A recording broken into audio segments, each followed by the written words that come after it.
Well, what? That's as loud as you could crack it. It's just a noisy racket. That's the sleepy sign. Welcome to another episode of the Radical Parenting Podcast. My name is Tony Shawcross. And I'm Kara Portwell. We're using a new service. You'll hopefully notice a little bit higher quality with this second season of the Radical Parenting Podcast. I'm also in our new facilities here at the Open Media Foundation. We're in a new building. So it's a new day for the Radical Parenting Podcast. And we're excited to bring you a new book called The 8 Concepts of Bowen Theory by Roberta M. Gilbert, M.D. It's a pretty quick and easy read, but has a lot of stuff and a lot of concepts that I honestly had never been exposed to before. Anything you want to say before we jump into the first concept, Kara? Just that this, I guess, so it's Murray Bowen is the man's name, and this is also called family systems theory or Bowen family systems theory. I wasn't quite sure how that all connected when I started reading this, but we weren't reading Bowen himself. We were reading this sort of summary of his concepts by Patricia Gilbert. Great. And I say that because I wasn't always sure what was the author's spin on things and what was pure Bowen. Mm-hmm. So there's some pretty rich stuff in here that I'd like to learn more about and go like directly to some of Bowen's writings and see like what did he say and what is the other people who practice this style of therapy and coaching their spin on it. Yeah, and it looks like there's been a lot of testing his theses since I read about one from University of Kansas that did uphold some of his theories, because he does kind of oversimplify things here and there, and yeah, I wanted some data to back it up, so I did look, and it did seem like most of his assertions have kind of held up over time. So let's jump into it. All right. So the first concept is this nuclear family emotional system. And to me, it was really just kind of an introduction to the idea, just this concept that a family is interconnected, and that they also introduce a lot of their terminology. So they refer to all emotion as anxiety, even positive emotion, negative emotion, stress, whatever. They refer to it all as anxiety, and define feelings as anxiety that has been identified. So often in like Radical Honesty, we'll just say like, what are the sensations I'm noticing? I'm feeling tightness in my throat. I'm feeling wetness in my eyes. I'm feeling pain in my sinuses. This is sadness. I feel like crying. Yeah, I have a couple things like I like this idea of anxiety being infectious. I think she actually uses that word. Of that and when we have the emotional unit, when we're together in this emotional unit of the family, that one person's stress and anxiety travels to other members of the group. And I think that's the really big takeaway here is that that's what makes it a unit. That's what makes a family, is that we have this connection where our anxiety travels within the system. And there's acute like anxiety where there's a sort of present stress or danger or stressor. Mm-hmm. And then there's the chronic anxiety, which is what gets passed down generation to generation. And I'm really interested in that because I'm trying to say this in not a way that sounds like I'm hating on myself. Yeah. In a non-condemning way. Yeah, exactly. I've often wondered what is wrong with me because I had a fairly great childhood. Like my parents were responsible and attentive and loving, and I got deep into therapy by the time I was definitely in college, and have been in it ever since. And I keep thinking, why am I not a person who just is sort of like happy living my life, whatever? And I'm really into, therapy and personal growth and plumbing the depths of my own, psyche and whatever. And I think that I did inherit a lot of anxiety from my parents that wasn't really part of my childhood, but I sort of inherited their childhoods, especially my mom had a pretty traumatic childhood and a pretty um, damaging family environment. And somehow that her sort of chronic anxiety crept down into my system. So yeah, I'm very interested in this. The other thing I took away from it is he talks about this togetherness force that we seem to, as animals, as like mammals, we have this natural tendency to want to group together in times of stress or danger. So there's like this protective element, right, of having being with people. Hmm. What I love about this concept here is that this togetherness, there's a protective aspect and there's a restrictive aspect. And that's what we're kind of really getting at, right? Is that how do we be together and get all those benefits of togetherness without it being too restrictive, Hmm. where we're losing ourselves to the group, Hmm. where we give up parts of ourselves for the sake of to, the cohesion of the group or for approval or whatever. So he talks a lot about fusion when we get like too much fusion in a family unit, then that togetherness itself breeds more anxiety and stress because we tend to give up pieces of ourselves. We tend to take on repetitive patterns of behavior and interacting that are in themselves stressful because they're sort of like not genuine. So I'm very interested in this whole togetherness as a protective force and a restrictive force. And like that's what we're dealing with our children. We're trying to protect them. We want to take good care of them. And we don't want them to have to give up pieces of themselves in order to function in the family unit. Yeah, it's a real balance. And the second concept kind of introduces the other side of the coin to that fusion that you're talking about, which is good in some ways, but in general, if it's overdone, it's presented in this book as negative. And the other side of the coin is differentiation. So um, concept number two is the differentiation of self scale. Um, so people on a lower level of this scale have less differentiation, more codependency, more of that fusion that Kara's mentioning. They tend to be less resilient to stressors and more reactive or prone to base their decisions on the transient feelings that are going through their lizard brain, and less reacting and making decisions out of their kind of rational thinking, you know, prefrontal cortex. So it says that higher scale families with this higher differentiation of self scale, they promote autonomy. They're less anxious with their children being individuals separate from themselves, less anxious about questions, explorations, creative ventures, and variation and difference in general. So Yeah, right. in this higher differentiation, we're not talking about like abandoning your children or totally letting them go. It's the children are given enough protection for their realistic needs, but not too much protection nor too little focus. And eventually they emerge less fused into this family emotionally, freer to be an individual and a self. Um, Partly that means they're freer to know what they think independent of their systems, and it means that they reach adulthood with more self available to themselves instead of tied up in the group's emotional demands. So they're not just always responding, oh, who's upset about this, who's upset about that, but really able to be more focused on their own needs. And Bowen says, or at least this book says, they have more life energy to deal with life's challenges, reach their goals, and create their own nuclear units relatively free of anxiety.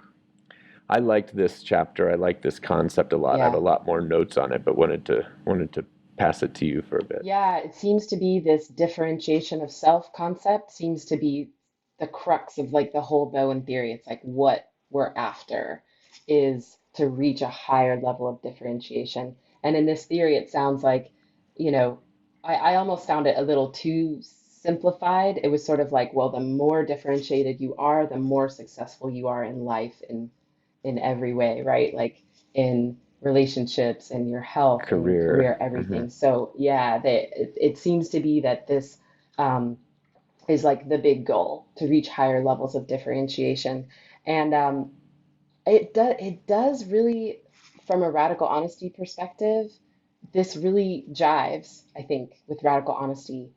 I mean, I would call Brad Blanton, the founder of Radical Honesty, who wrote the book and wrote Radical Parenting and does all the workshops.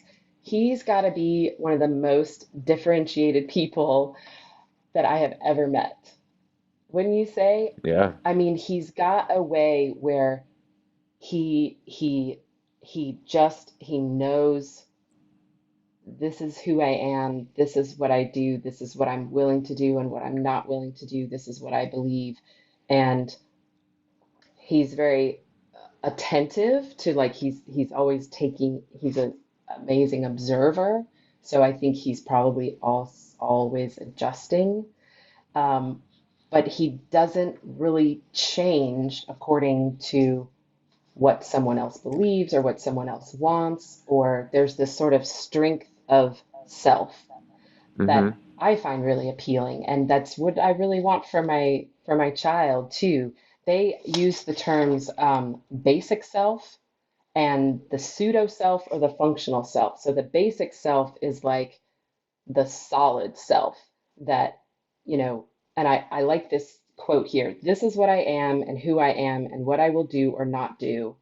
That's what reminded me so much of Brad Blanton. Hmm. They talk about guiding principles. So this solid self Hmm. is not trying to please or fit in or whatever. It's like um, it really is guided by principles that are also, she's careful to say, that are examined and tested in real life and Hmm. And open to capable open to of change. changing. Hmm. Right. Um, Based on rational information as opposed to based on kind of knee-jerk reactions, emotional responses, and reactivity. I cringed a little bit every time they talk in the book about the emotional intellectual Dichotomy. dichotomy. Yeah, they talk about that people who are more fused in relationships are also tend to be more fused in their emotional and intellectual capacities. So they're not able to differentiate between, thinking something through in an intellectual way and problem solving versus this emotional reactivity. And I think when they say feeling or emotional, they really just mean reactivity. Hmm.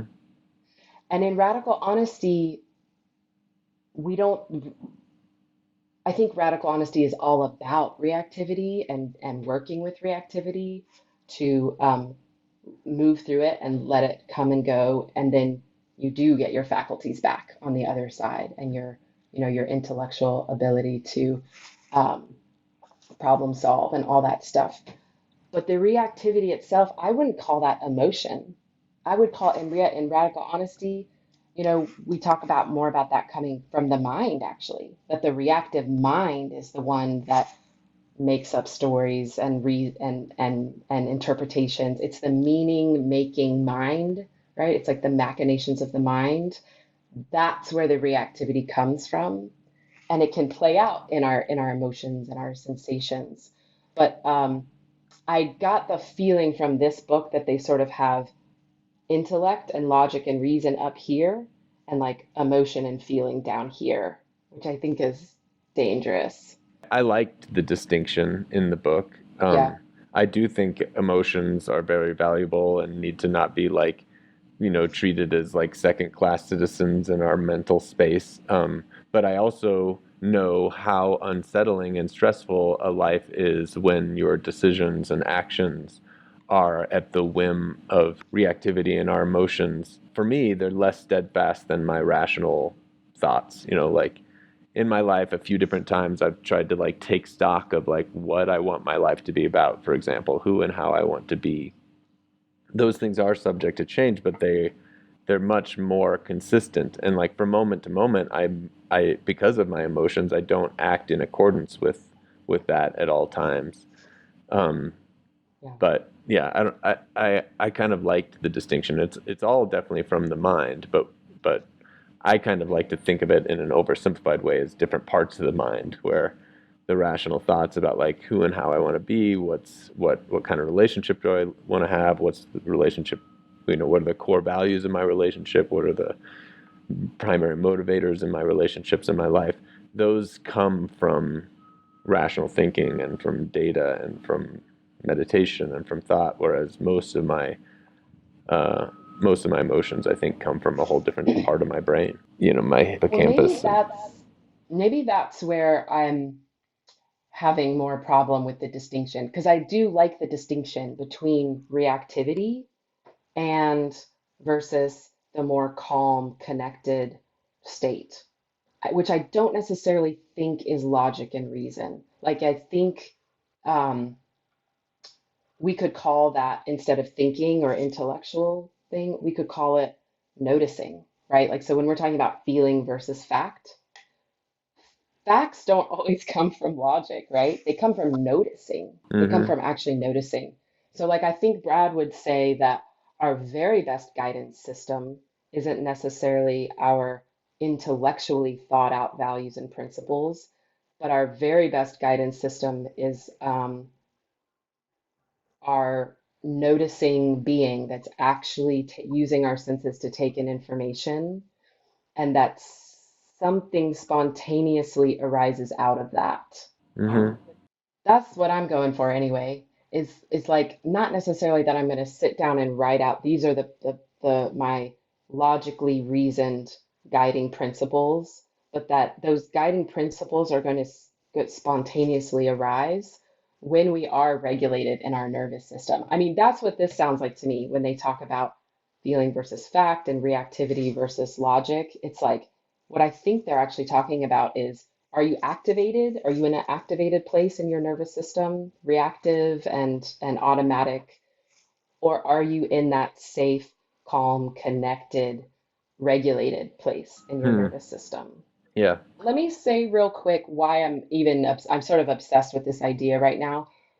It goes back to that anxiety being infectious thing. So I'm thinking, well, what actually works? Like what actually works for me in my body, in my mind, in my life to be more regulated, more calm and connected, so that I am a better for my own self sake, and so that I am a, a more effective parent. And that I think doesn't come necessarily from intellect. I think that she does talk a little bit about, she says the ways that you become, if our goal as parents is to broadcast less anxiety into the family unit and to take less of it on, right, is to regulate ourselves. And she talks about, right, doing meditation or physical things to actually regulate that anxiety, and also to work with our own um, parts of ourself with our family of origin, which is another big radical honesty thing. Like Kara said, there's this kind of core self that either is encouraged and expressed and investigated, and you have the time and energy to look at that like you would if you're kind of highly differentiated, or if you don't have a lot of time, that pseudo self, that core self is kind of smaller because you haven't had a lot of time to develop it and develop your own beliefs. And instead, there's a bigger part of yourself that is what they refer to as the pseudo self, where the majority of your beliefs and your principles are acquired through this relationship system, and like whatever you're dealing with in the moment. They're facts that are learned because you're supposed to know them, beliefs that are borrowed from others or accepted in order to enhance your position in the family, the church, whatever. I mean, for me, I just know that a lot of my basic ideas about what I want my relationship with my son to be like, what I want any romantic relationships I'm in to be kind of at their core, and this idea that I've said a few times during the podcast that I want my life to be about maximizing joy and minimizing suffering in for anyone that can anything that can experience joy and suffering. Those weren't inherited for me. Those are ideas that came from me just thinking, and thinking not in a reactive way, thinking not in a triggered sense, but thinking about what do I want my life to be about, you know?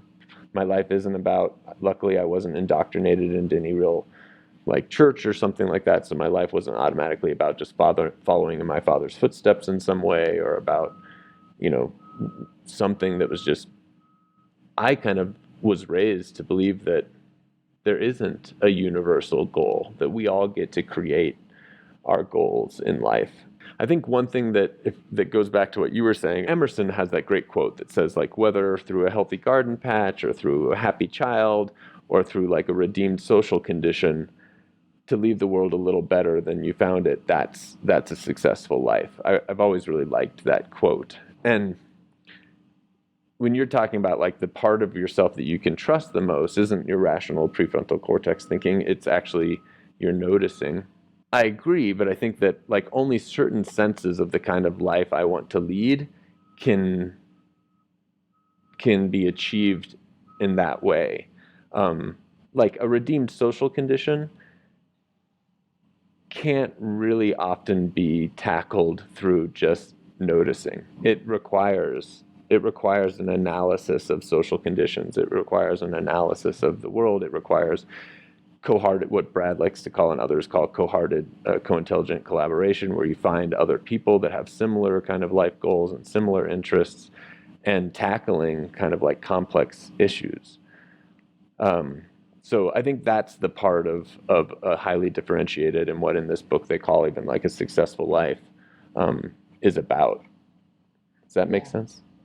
Yeah, yeah. And I think that we don't get, I think what Bowen theory and maybe Brad Blanton would agree on is like that we don't really get there. We don't get to that place where we can use our very best faculties to make the world better until we deal with our reactivity. Mm-hmm. That we have to deal with our reactivity and anxiety and our relationship fusions and stuff like that before we can have like the energy and the capacity to be creative and thoughtful and proactive and all of that. Yeah. I've lived my whole life kind of around what I would call activists. I went to early kind of like WTO protests and just have all my work in media, and I've just always maybe been drawn to social justice or the underdog. I don't really know where it came from, but I've definitely met people in my life who you can tell their activism is about a bone to pick. It's about like something that they just haven't resolved. And sometimes it's a great motivator, but it strikes me as miserable. And I want to be Yeah, about people who are about like being called towards something, being called forth. right. So that reactivity can, it's like where we choose to point our intellectual capacities, for problem solving. We could do that on anything, right? Like we could become physicists or psychologists or parents or whatever, like, but how do we choose? Like, how do we Hmm. choose what we're going to work on? Yeah, And is it going to be a reactive choice or is it a more, um, creative, uh, coming from the solid self kind of choice? yeah. It's almost like in talking about parenting, I'm sort of thinking in my mind, like, what does any of this have to do with parenting? And it's like, in talking about parenting, we're basically talking about like what is a good life and what is a happy and successful life? Like how do we even define that, Hmm. in order to give our children what we think is a happy or successful life? And what's the answer for you, especially in regards to Elsie Jane? I don't know if I have a great answer. I mean, I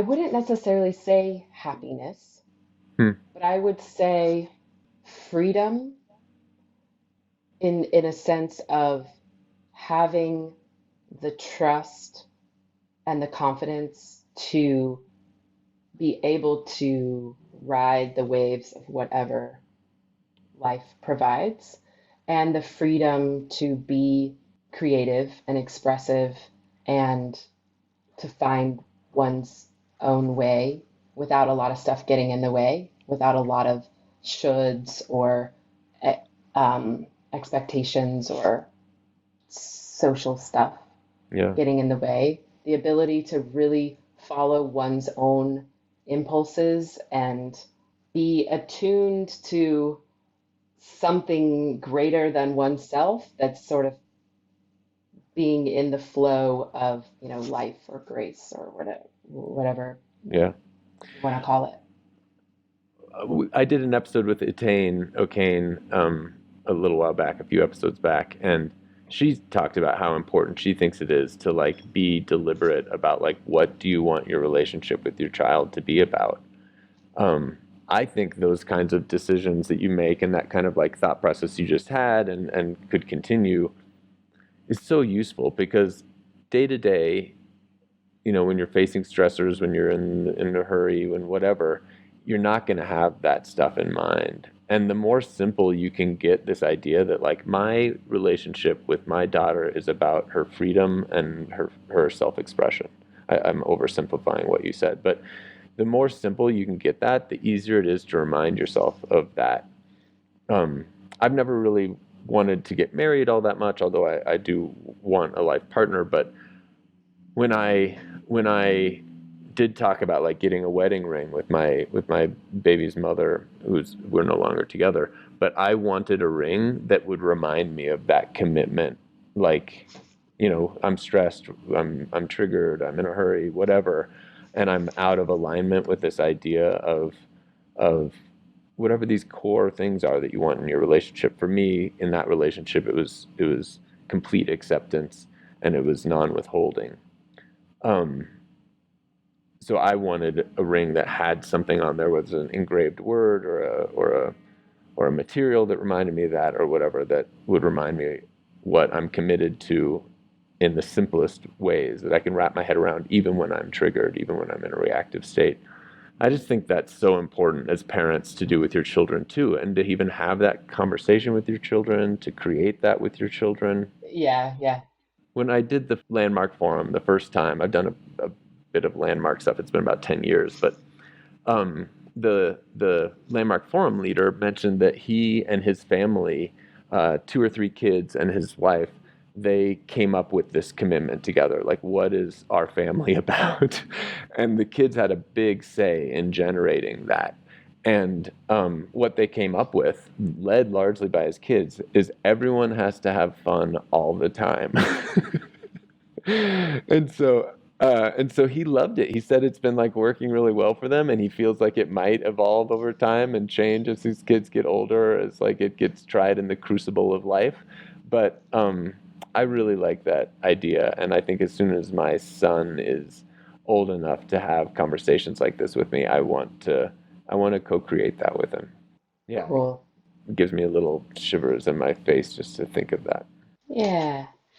I have one more thing to say about this differentiation. This whole thing about relationship fusions, I think we would basically call that codependency, Mm-hmm. right? Mm-hmm. From a radical honesty perspective, like this is what we're working on in workshops and radical honesty. Yeah. We could learn a lot more. I'm sure we could read volumes on like what is self-differentiation. And Mm-hmm. how I'm defining it in my head, being a radical honesty, person, is what I've learned in radical honesty is that when somebody else is having an experience, even if they're mad at me, if someone else has a feeling, it doesn't mean I did something wrong or that I'm responsible for making it go away. Mm-hmm. Like, and that everybody, when we're actually honest with each other and share what's really going on inside, there's a lot more variation than what we're used to seeing, Mm-hmm. right? Like in most social settings, people pretty much um, match each other a little bit more.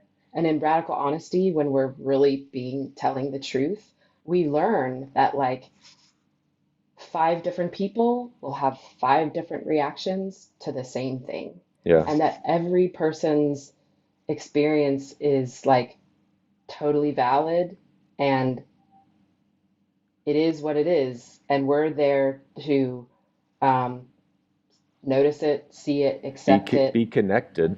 and that Mm-hmm. we actually feel more connected Mm-hmm. when we are totally sitting with those differences Mm-hmm. and realizing that if I have an experience that somebody else doesn't have, it doesn't make mine wrong. Mm-hmm. And so there's this sort of independence of like um, whatever's happening is real and valid, doesn't have to match up with anyone else's.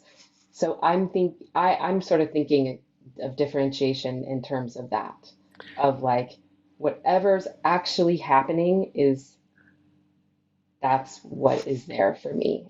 Yeah, and for people who don't know that much about radical honesty, they might be getting the wrong impression from what Kara is saying, because it's kind of easy to do what Kara is saying when you just like, just people say like dive bomb, or just like, like spew your opinions and separate.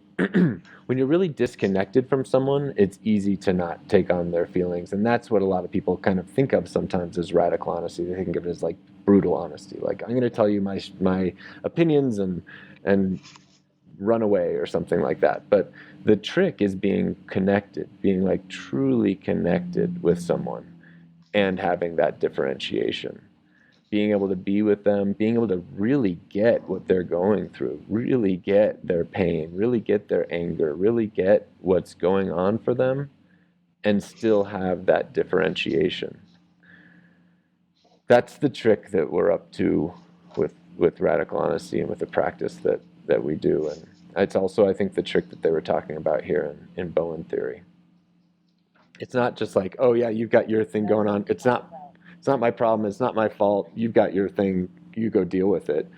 It's Yeah. yeah, like being truly connected and differentiated. There's a quote from the beginning of chapter 2 where I can't remember if this was Bowen himself or not, but that the highly differentiated person takes part in relationship without giving up self or taking on the other. So that's what we're going for with our children, right? It's like we want to be really close, we want to be intimate, we want to be connected, but without like fusing or merging where my child has to give up part of their self or take on my stuff in Yep. order to be in contact with me. Good. We could end the podcast now. That's the practice. Done. That's See you the next time. practice. It's being there, it's being fully connected, fully getting those feelings, but without taking it on and without giving up what is also your own experience. Yeah. So great.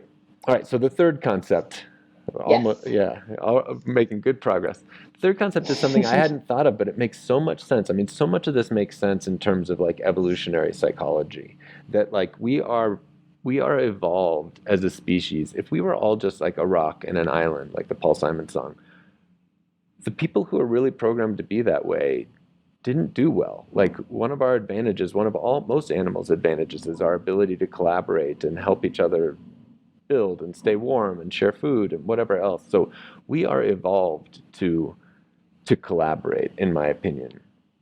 And so when two people have a tension between them, that's this. The third concept is this idea of triangles and triangulation, and that when there's tension between two people, they'll seek out a third to kind of like help resolve this tension between them.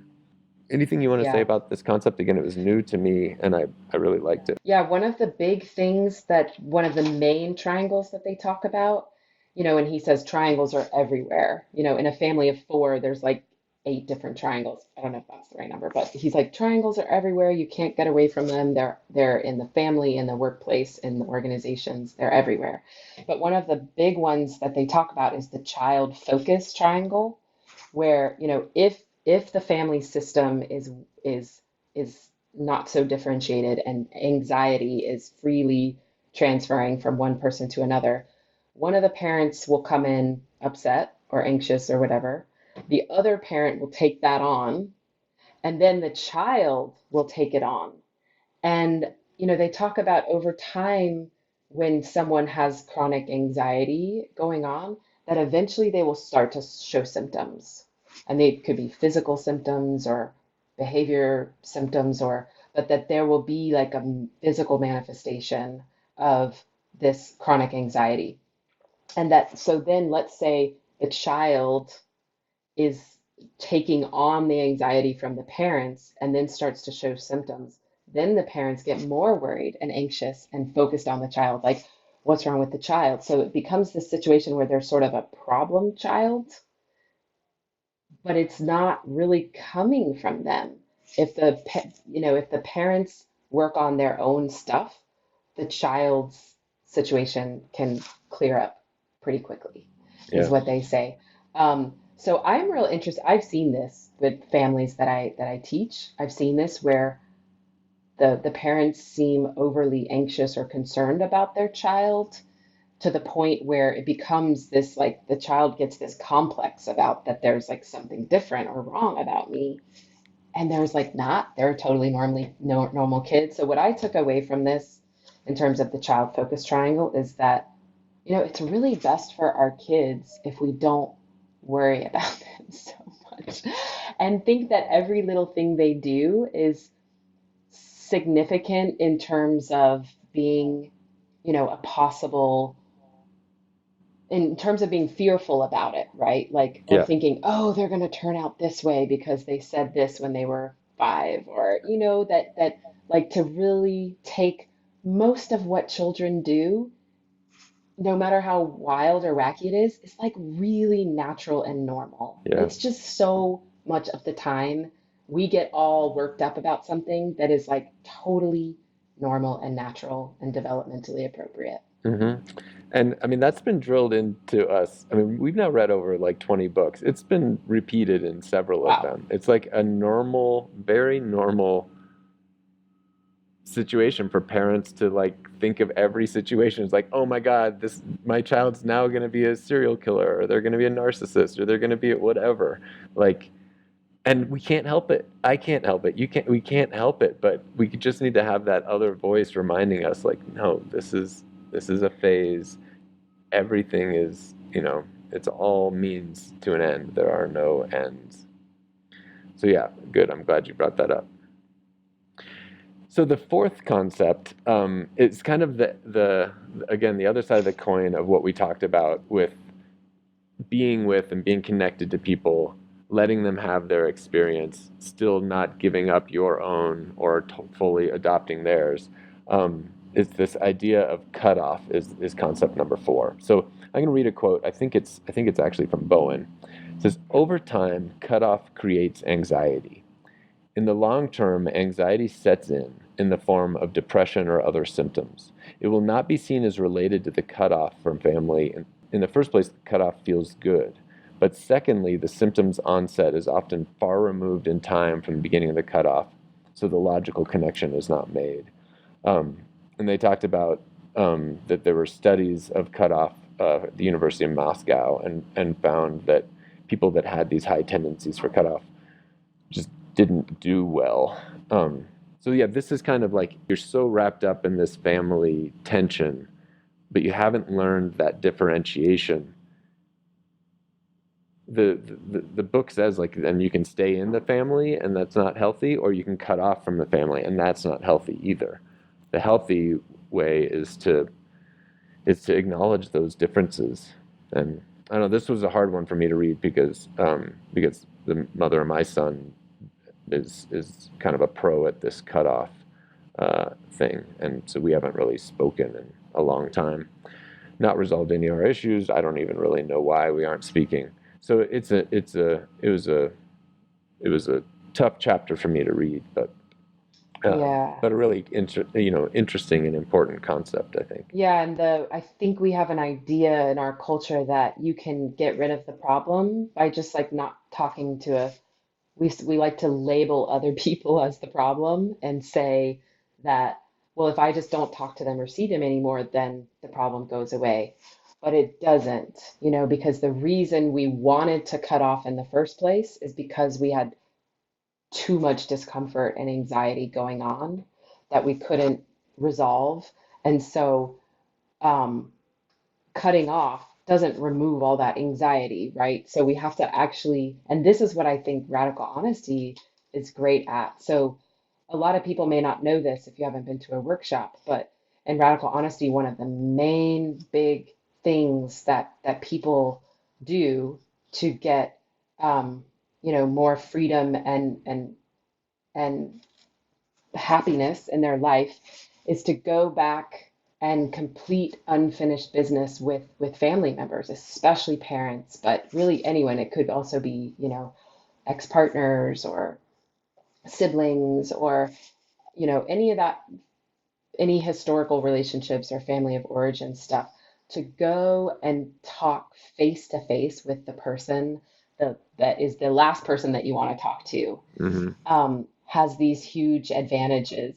It's no wonder that that step isn't unique to radical honesty. 12-step programs, all kinds of programs have that step. It's an important piece because, yeah, we carry that baggage around with us, all this unfinished business, and we just keep keep keep reliving it over and over again until we just, yeah, go back to the source and try and process, try and integrate. I mean, that's part of us. That history, Yeah. that pain, is part of us. Yeah, so by cutting off, we're not actually resolving the unresolved attachment or fusion or whatever, um, which then also creates its own anxiety. Um, so and this actually takes us into the next, no, it's not the next one. Well, let's Later let's on, do I'll go it. ahead Let's and do it say it. anyway. Okay, all right. So, well, the next one is the family projection process, which is about how the parents' level of differentiation, whether high or low, is passed down to their children. And the really interesting thing about this is that the process is different for different children. So there's there's not like one family and all the children like turn out this certain way or have this certain experience, but it's as if every child is living in a different family. It's there. Let's see if I can find the good quote for it. One is the more the child is on the receiving end of like overprotection of a worried, overprotected parent, the greater the anxiety transmitted, and thus fusion of self with parent. And they aren't promoting neglect. They're promoting like deliberate, intentional differentiation and autonomy. And one of the stories that was so heartbreaking for me in this chapter was the story of Flo and Flint, the Jane Goodall story. Do you remember that? Mm, Let me just tell that really quick. So this yeah. this matriarch of this chimp community that Jane Goodall had been following, her name was Flo, and she was a total leader in the chimp community. She'd raised a whole bunch of kids. They had all been also kind of like prominent leaders, like alphas or whatever, in this chimp community. And as she got much older, her last child, Jane Goodall, named Flint, and she was kind of old and tired by the time she had this one, and she kept attached to him much longer. He rode on her back longer than her previous kids. And when Flo died, Flint wouldn't leave the spot where she died, and he died himself there 3 weeks later. Wow. It was such a heartbreaking story to read. Whew. And such a good like illustration of this. I mean, certainly overblown, but that level of attachment didn't serve Flint and doesn't serve our kids, is the point of that story. Yeah. And that they wrote in there that it's just so essential that as parents we learn to process our anxiety as individuals instead of passing it on to our kids. And that often the child that's receiving the most attention in the family has the lowest differentiation and the greatest struggles. Yeah. One last quote is often as parents become more involved in their own pursuits, in resolving instead of projecting their own anxiety and working on their own relationships, a child will behave like a bird let out of the cage, dropping their symptoms and showing better development. And this reminded Mm, me of when my mom got divorced and was going through like a really tough time in my childhood. Well, here I'll differentiate. My stepmom, who I love, have a lot of respect for, but when she was, in a new marriage, I remember her saying things to her daughter like, "If you don't go to the movies with me," she was really dependent on her daughter. I'm not going to do anything nice for you for 1 week or something like that. When my mom went through the divorce, she she read a bunch. She played more guitar. She played more piano. She bought herself a sailboat and went taught herself to sail and went sailing alone in Denver where there are no lakes, Chatfield reservoirs or whatever. Um, and I didn't appreciate that stuff as a kid. I didn't know how like healthy that was. That my mom what her whole life wasn't about making me lunches and showing up to my sporting events. She had all this other great stuff going on. Yeah, I actually thought of your mom, what you had said about her in an earlier episode when I was reading this. You know, there was one episode where you were like, my mom was like a cool person. She read lots of books, she was into music, she played the guitar, like she had all this going on for herself. And that's, that's inspiring to me because I do reading this, I worry a little bit because my daughter is an only child and um, being a single parent, she's either our family unit is me and her, two people, psh, just us, or she's with her dad at his house and their family unit is those two people. And he and I are on really good terms, and we occasionally will hang out, the three of us. Very rare, though.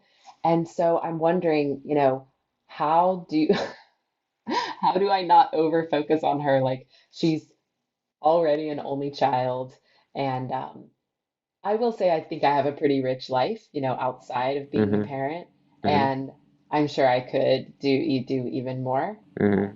It just feels like a little bit of a balance beam of like, I want to be super close with her.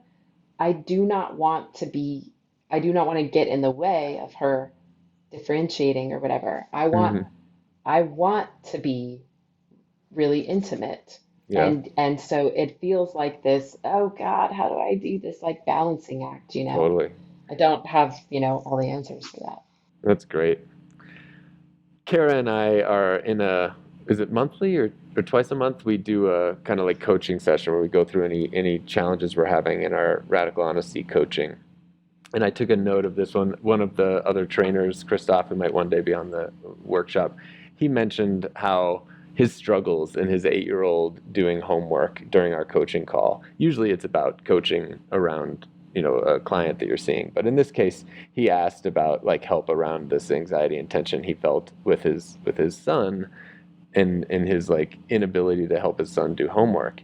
And I loved that the whole focus, all the advice he got from any other trainers, I don't even know if Brad chimed in, but was just like, just focus on your own anxiety, your own tension, and understand that, and then share it with your son honestly and directly. So the alternative is it comes out like all indirectly. You're trying to control him, or you tell him, like you're never going to go to college if you don't finish this homework assignment, or who knows what will come out. But that was the feedback from the radical honesty community for him, and that's definitely the feedback for this chapter or this concept in the Bowen theory is that we need to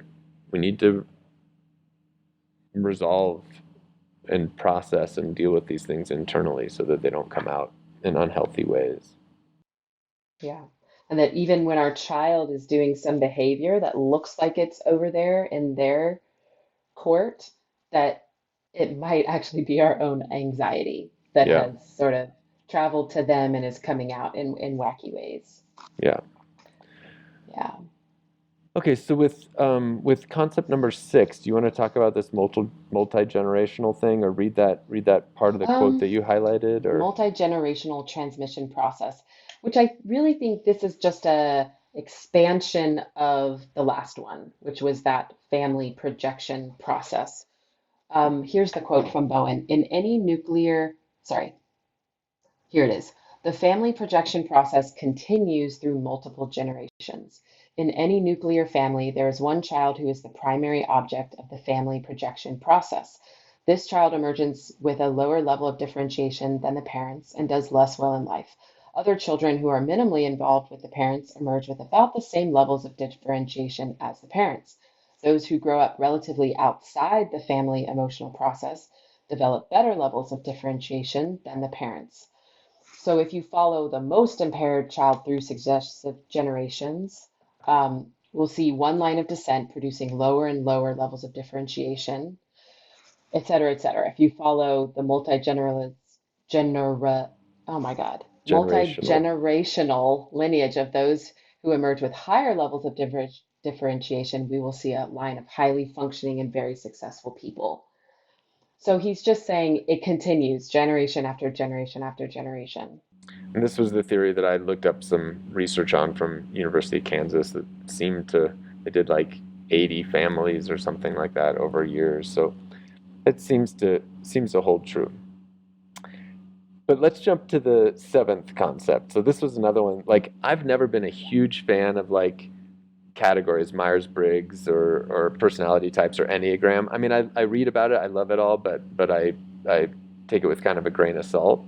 And this was one that I'd never heard of before, and it makes so much sense to me. And again, it's not just like tried and true, and they seem to present it as a little bit too accurate in the same way Enneagram and others do, but it's all about sibling position. So concept number 7 is about how people relate to other people in the world based on their their sibling position. If you were the oldest or the youngest, and also if you were, let's say, an older brother of sisters versus an older sister of brothers, Or an older or and they brother of have this brothers whole or Mhm. right, and like this almost personality description for like every single one of those types. Did you like I your didn't personality totally buy description? into it.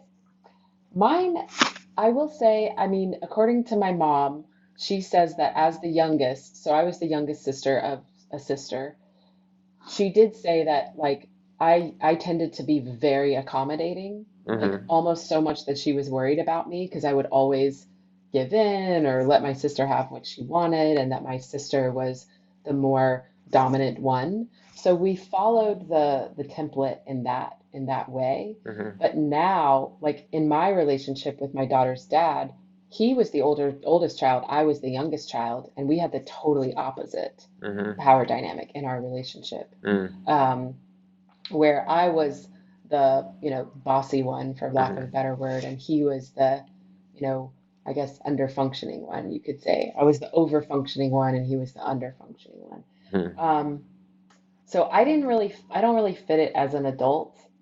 And they do say the higher your level of differentiation of self, the less you're going to fall right into the mold of your Yeah. sibling position. I thought mine was a reasonably good description. In the same way I felt like Okay. my Enneagram type and my Myers-Briggs are reasonably good. It's not Uh-huh. spot on, but Yeah. several aspects of it were spot on. And then a little bit of it was in some ways off target. But they not only Yeah. talk about your personality traits, like Kara just said, they talk about how you fit with others. So again, in my relationship with the mother of my son, I'm the youngest son of an older sister. She's the oldest sister of younger sisters. So they talk both about the kind of gender and the power dynamics. And in this one, they say that a younger brother of an older sister will have often better understanding. Like the younger brother of an older sister will confuse sometimes an older sister of younger sisters because she can't relate to me in the way she did to her younger sisters. Um, and so it'll often result in the younger brother having more of an understanding of her because of his past relationship with his older sister than she would have of him because of her past relationship with her younger sisters. So for me, that one Yeah. felt very true. My ex hadn't Yeah. Yeah. grown up with brothers and didn't. We had some trouble understanding each other. Yeah, it makes sense, if you grow up in a family with all siblings of your same sex, or siblings of opposite sex, that would make a difference later. Sibling position is also really important in Adlerian psychology, Mm. and they have positions for oldest, youngest, and middle children. So this was interesting here, and this is apparently based on Walter Toman, who did came up with all this sibling Mhm. position typography that Bowen got sort of adopted. Well, we're almost at our hour. We're trying to keep this one to an Yeah, hour. And so, anything else about concept 7 before we go to 8 and final? no, yeah, Okay. let's go on. Karen and I didn't love concept number 8. It was kind of the weakest for us. But the thing I did like about it is he tried to kind of like extrapolate this to society. Yeah, so the concept is they're saying the emotional process in society, that in society as a big culture where we also anxiety travels amongst the culture, and that there can be societal regression based on, having too much anxiety spreading around the culture. So what was so funny I think for us is that the author writing this book, and I don't know if it's Bowen himself, seemed to be quite conservative in terms of like social mores and whatever. And we're so not, right? Like in the radical honesty community, like we consider, sexual freedom a positive thing. And, like the 60s, they talked about the 60s being this huge social regression, and in my eyes, it's more like a social revolution, like, advancement, right? Coming out of the 60s. So this last chapter did get a little hairy for us in that we're just not giving the same judgments to some of the same things. But I can see though, like how things like technology, media, um, she even talks about economic inequality, overcrowding in cities, that there's a lot going on in our society as a whole that creates anxiety. I mean, I think for me, I think I feel a lot more anxiety having so much overstimulation and so much information all the time, And there's awesome parts about that too, right? Like amazing parts about that. And if I listen to too many podcasts, like too many days in a row, my head starts to fry, right? And so anyway, she goes on to say that there's some specific ideas. I don't know if we want to go into that or not, but there's specific ideas that are sort of infecting our culture and making more anxiety and giving us a social regression, which we don't necessarily agree with, right? We want to parent from a place of our guiding principles, whatever those are, not from a place of anxiety and fear. Yeah. So in this chapter, they argue that societies go through these cycles of being more or less anxious and or orderly or organized. And one of the things that I really liked is they said that whether it's in personal situations or kind of like in macro scale, that it causes more pain to avoid anxiety than to deal with it, and that the way out is to step out of our reactivity and to make decisions based on principle. One of the Mm, quotes was, "I won't continue this irresponsible behavior. This is what I believe. This is what you can expect from me." And they did kind of like 4 steps of what that would be here in chapter 8 or concept 8. The first step is learning the facts, focus on kind of like objective information rather than just your subjective reactivity. Number 2 was learn to think systems. So this whole Bowen system is about a system to help you get out of these patterns of multi-generational reactivity and anxiety. Under heightened anxiety, people lose sight of the big picture, and systems thinking like this helps you take the steps that you need.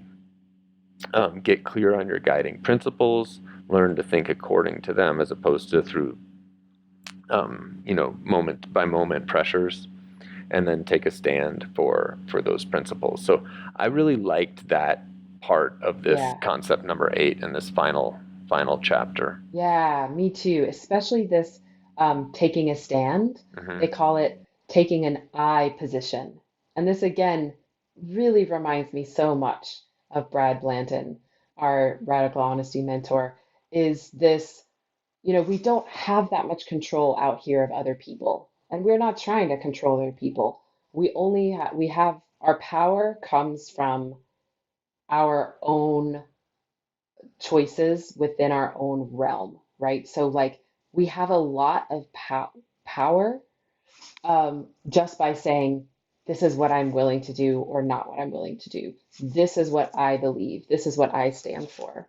And one of the things we haven't said yet about this whole idea of systems theory is that um, it's different than cause and effect, where there's like one thing that causes and one thing that reacts. In systems theory, everything interrelates and interacts. So if one person changes their steps out of the sort of pre-programmed um, pattern, the whole system changes. So it's a little bit cliched, but it's like one person taking a stand can change an organization or a society.